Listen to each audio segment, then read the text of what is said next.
Seeing no one, we'll go right into conduct of business. Our first item is item A, receive, update, and provide direction on Association of Area Governments release of the Sustainable Community Strategy Initial Vision Scenario.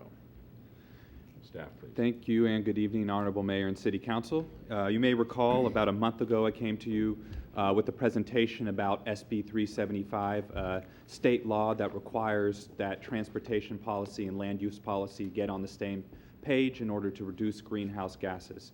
The first step in this process, working with ABAG as well as MTC, ABAG, of course, in charge of regional land use policy and MTC in charge of regional transportation policy, is the release of something called the initial vision scenario. And what the initial vision scenario is a growth projection over the next 25 years, how the growth pattern would be if there were no constraints. So if it was unconstrained from a policy standpoint, local government policy standpoint, if it was unconstrained from a funding standpoint, if there were all the funding in the world to subsidize affordable housing and other housing, as well as the infrastructure, as well as unconstrained from a market standpoint. If someone demanded a house, a home would be built for them in the city that they wish to choose to live in. ABAG realizes that this exercise is going to produce a projection pattern that is unrealistic, but it is something that is necessary for SB 375. So they released this initial vision scenario, and the numbers are found within the staff report. And the numbers would equate to about 2 million new residents within the Bay Area. The primary growth would be in Santa Clara County as well as Alameda County. However, there is a significant growth projection within San Mateo County as well, and it equates to about 93,000 new households, which is about a 35% growth pattern from where we are today.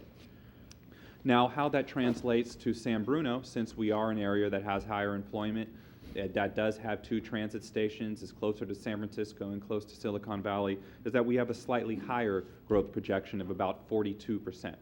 Now, of course, as I stated before, there are a number of concerns because this is an unconstrained formula. And the reason why this is important for the City Council to take a look at and pay attention to is these numbers are eventually going to turn into the regional housing needs assessment numbers that we work together with the county on that say how many units we're required to zone for in our next housing cycle. But ABAG expects this to be an iterative process. They want to hear comments from the city councils and from city staff to say why this is unrealistic, what constraints there's actually going to be within this environment in order for that this housing cannot be produced. The first thing I'd like to point out is the positive aspects of this, is that there are areas of San Bruno where we can accommodate growth and where we are planning for growth, namely the crossing area, not only the Navy site that's been built out, but future sites at the Marine base if that ever closes down. Along the El Camino Real, where we have some older commercial uses that have been there for years and that can be transitioned to more housing uses. And of course, near the train station where we're doing the transit corridor plan and we're planning for higher density uses. That said, from a policy, funding, and market standpoint, there are some things that are inconsistent that staff is concerned about, and we'd like to relay those concerns to you so you could also speak to ABAG about this and we could transmit that message to ABAG as well. The first is from a policy standpoint. San Bruno, like many cities in San Mateo County, have single-family neighborhoods next to the El Camino Real. And of course, we have strong policies within our general plan where we like to see growth in some areas. We like to protect those single-family neighborhoods. They're well established and maintain a single-family environment in those areas.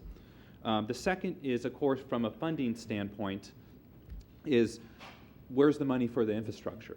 Now, if we're going to produce 6,000 units in San Bruno under this scenario, where will we have the money for the sewer pipes, the water pipes, everything, and also the subsidy for the affordable housing that's required as part of this initial vision scenario?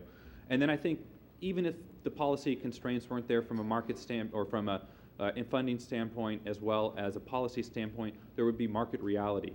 We have well-established single-family neighborhoods up and down the El Camino Real corridor as well as in San Mateo County, and I just don't believe those are going to turn over in the next 25 years as projected in this because there's too much value already within those single-family neighborhoods.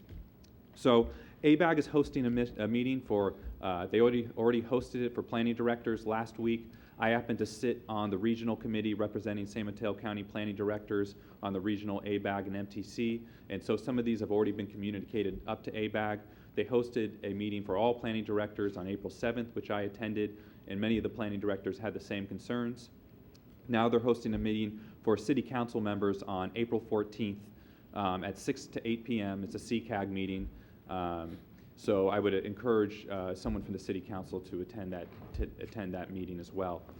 So for the next step, of course, is that meeting. I'd like to hear anything if you agree with these concerns or if you have any additional concerns or comments. And we'll also have one-on-one meetings with ABAG to see exactly how they came up with these projections and be able to relay some of our concerns as well. Any questions, discussion? Through the chair, very quick, I would agree with the concerns that you raised. I would encourage staff to continue to work with ABAG to try to work out the numbers and have the data accurate so that there's a better understanding between the two parties. Thank you. Anything else? Irene? Yes, I will be attending the CCAG meeting on Thursday, and I will convey those thoughts to them as well. I'm wondering if we could also convey some positive or some kind of give and take. Aaron talked about infrastructure and where's that money coming from. Maybe if we comply in some ways with the housing, that the state would look at different bonding mechanisms, that there would be, and instead of just saying, no, we're not going to do it, that there would be some kind of give and take and looking at how it could be done. Maybe, bonding for that goes down to 55% of the vote or some kinds of things like that. The other concern I have, which I don't know if was mentioned, was water. When the state is telling us to restrict our water intake or consumption rather, 20% by, I forget what year it is, 2020. If we're doing that and we still have the housing that we're having taken care of and added people, where's the water going to come from? Those kinds of things.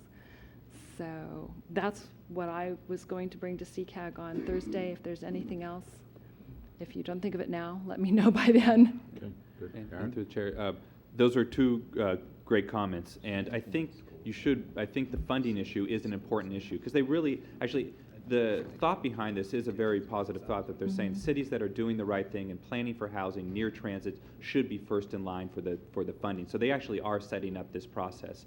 Now, what I think your thought is great is actually let's start to be specific about how these funding processes could be set up to really put the money for infrastructure in the areas where growth is projected.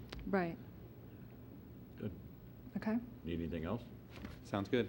You got it. All right. Okay. Thanks. Right. Thank you.